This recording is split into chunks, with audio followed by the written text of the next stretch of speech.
आज हम पढ़ेंगे गॉस प्रमेय का अनुप्रयोग। गॉस प्रमेय क्या होता है इसे हम पहले पढ़ चुके हैं। क्या होता है, यह अगर कोई बंद पृष्ठ है तो बंद पृष्ठ से गुजरने वाला कुल वैद्युत फ्लक्स उस बंद पृष्ठ के अंदर उपस्थित कुल आवेश का 1/ε0 गुना होता है। वैद्युत फ्लक्स को किसे प्रदर्शित किया जाता है, फाई ई से, और कुल आवेश क्यू से ε0 1/ε0 गुना होता है। ये क्या है, हमारा गॉस का प्रमेय।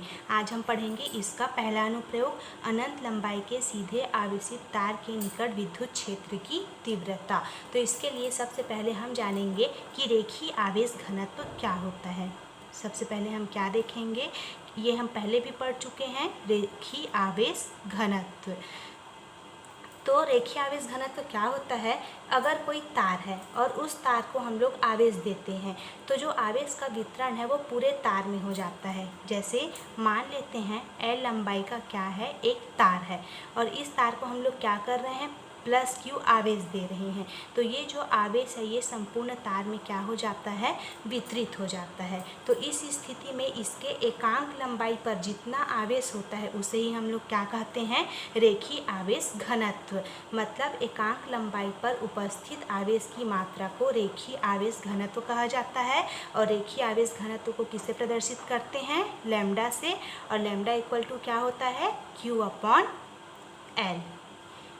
ठीक, ये हमको पता होना चाहिए।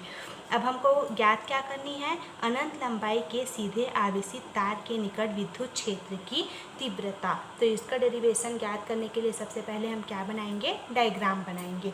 तो मान लेते हैं अनंत लंबाई का क्या है, एक तार है, इसे हम क्या करते हैं, +Q आवेश देते हैं, जिससे यहाँ पर क्या होता है, आवेश का वितरण हो जाता है पूरे तार में। तो हमें इस तार के निकट स्थित बिंदु P पर क्या करनी है, विद्युत क्षेत्र की तीव्रता ज्ञात करनी है। मान लेते हैं इसके निकट एक बिंदु P है, यहाँ पर हमको वैद्युत क्षेत्र की तीव्रता ज्ञात करनी है। अब यहाँ पर हम लोग क्या करते हैं, एक L लंबाई के गॉसी पृष्ठ का क्या करते हैं, निर्माण करते हैं। ठीक, L लंबाई का क्या करते हैं, एक पृष्ठ का निर्माण करते हैं। इस भांति क्या है इसकी लंबाई, L। अब जो इसकी त्रिज्या है वो क्या होगी, इसके मध्य बिंदु से बिंदु P तक की बीच की दूरी क्या होगी, इसकी त्रिज्या होगी। इसको हम लोग r से प्रदर्शित करते हैं। अब यहाँ पर हम लोग क्या करेंगे, गॉस के नियम का प्रयोग करेंगे। ये जो बेलनाकार पृष्ठ है यहाँ पर 3 पृष्ठ बन रहे हैं, एक ये, दूसरा ये, और एक ये, दूसरा ये यहाँ पे, और तीसरा ये वाला पृष्ठ।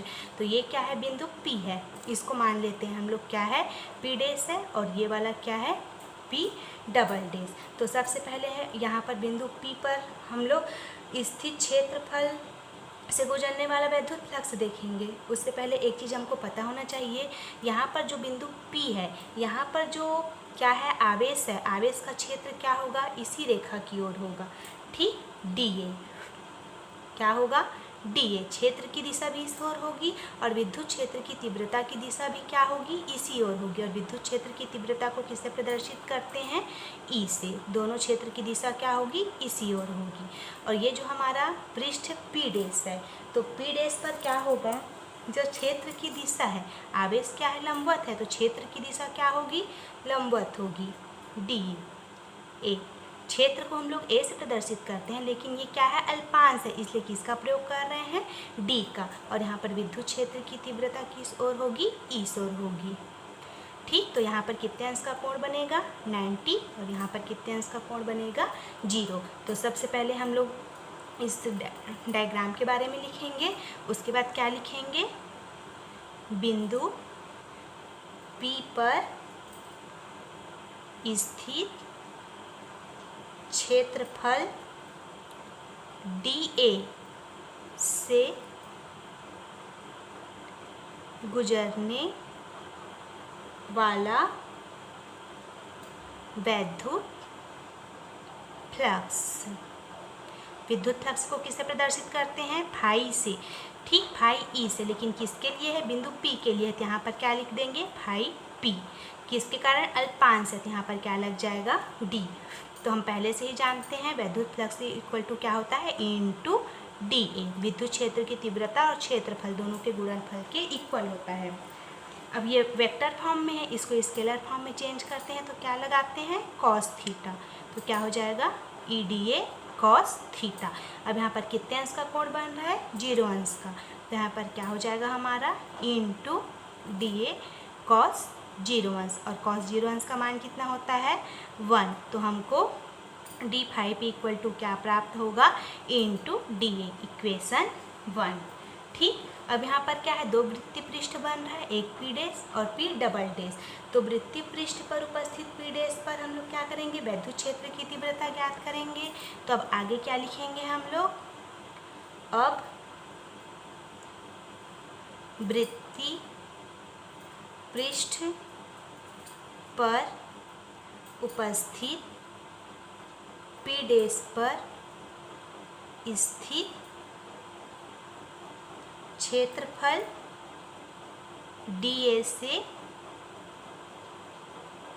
गुजरने वाला वैद्युत फ्लक्स, ये क्या हो जाएगा, d5P डैश इक्वल वही फॉर्म आएगा, क्या आएगा, इंटू DA।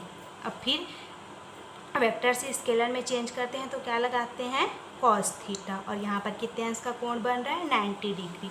तो यहाँ पर क्या हो जाएगा हमारा, इंटू DA cos 90 डिग्री, और cos 90 डिग्री का मान क्या होता है, 0। तो यहाँ पर हमको d5P डैश इक्वल टू क्या प्राप्त होगा, 0। मतलब P डैश से कोई भी विद्युत फ्लक्स नहीं गुजरेगा, 0 प्राप्त हुआ। इसका मतलब क्या होता है कि ये जो हमारा वृत्तीय पृष्ठ है P डैश और P डबल डैश, इससे क्या होगा, कोई भी विद्युत फ्लक्स नहीं गुजरेगा। अब इसके बाद हम आगे क्या ज्ञात करेंगे, पूरे बेलनाकार गॉसी पृष्ठ का विद्युत फ्लक्स ज्ञात करेंगे। तो आगे क्या लिखेंगे हम, पूरे बेलनाकार गॉसी पृष्ठ का विद्युत फ्लक्स। तो पूरा ज्ञात करेंगे तो यहाँ पर क्या हो जाएगा हमारा, पहले से ही जानते हैं हम, क्या होता है, इंटीग्रेशन हो जाता है। तो हमको क्या निकालना है, फाई इक्वल टू, तो क्या हो जाएगा यहाँ पर, इक्वेशन 1 और इक्वेशन 2 दोनों का इंटीग्रेशन हो जाएगा, दोनों जुड़ जाएंगे। तो हम लोग क्या लिख सकते हैं यहाँ पर, इक्वल टू वन समाकलन, क्या लग जाएगा यहाँ पर, पृष्ठीय समाकलन मतलब 1। तो क्या हो जाएगा, वन समाकलन d5P प्लस हम लोग क्या लिख सकते हैं, वन समाकलन d5P डैश पर, इसका मान क्या हो जाएगा, 0। तो यहाँ पर फाई इक्वल टू क्या हो जाएगा, वन समाकलन d5P, इसका मान क्या हो जाएगा, 0। और वन समाकलन d5P का मान क्या है हमारा, इंटू DA। तो इसके इक्वल क्या हो जाएगा, इंटू DA। ठीक, अब E क्या है, कांस्टेंट है, तो ये क्या आ जाएगा, बाहर निकल जाएगा। तो फाई इक्वल टू क्या हो जाएगा, E पृष्ठीय समाकलन DA। अब ये जो हमारा संपूर्ण वक्री पृष्ठ है, ये किसके बराबर होता है, 2πRL के बराबर होता है। ठीक, संपूर्ण वक्री पृष्ठ वन समाकलन फाई DA इक्वल टू क्या होता है, 2πRL। तो इसका मान हम लोग यहाँ पे पुट कर देंगे तो क्या निकल जाएगा हमारे पास, phi equal to E into 2πRL। अब हम लोग को क्या करना है, यहाँ पर गॉस प्रमेय का अनुप्रयोग करना है, इसको मान लेंगे इक्वेशन 2। अब यहाँ पर हम लोग क्या करेंगे, गॉस प्रमेय के अनुसार, तो गॉस प्रमेय के अनुसार क्या होता है, phi equal to Q upon epsilon 0। समीकरण 2 और 3 का एक पक्ष बराबर है तो दूसरा पक्ष भी क्या होगा, बराबर होगा। तो क्या लिख सकते हैं हम लोग, E into 2πRL equal to Q upon epsilon 0। हमको मान किसका ज्ञात करना है, विद्युत क्षेत्र की तीव्रता E का। तो इक्वल टू क्या हो जाएगा, Q अपॉन 2π एप्सिलॉन 0 RL। सब टॉपिक को शुरू करने से पहले मैं क्या बताई थी आप लोग को, रैखिक आवेश घनत्व। रैखिक आवेश घनत्व इक्वल टू क्या होता है, Q अपॉन L। तो Q अपॉन L के जगह हम क्या लिख सकते हैं, लैम्डा। तो इक्वल टू क्या हो जाएगा, 1/2πε0 r इंटू Q/L को बाहर भी लिख सकते हैं, और हमारा लैम्डा इक्वल टू क्या होता है Q/L।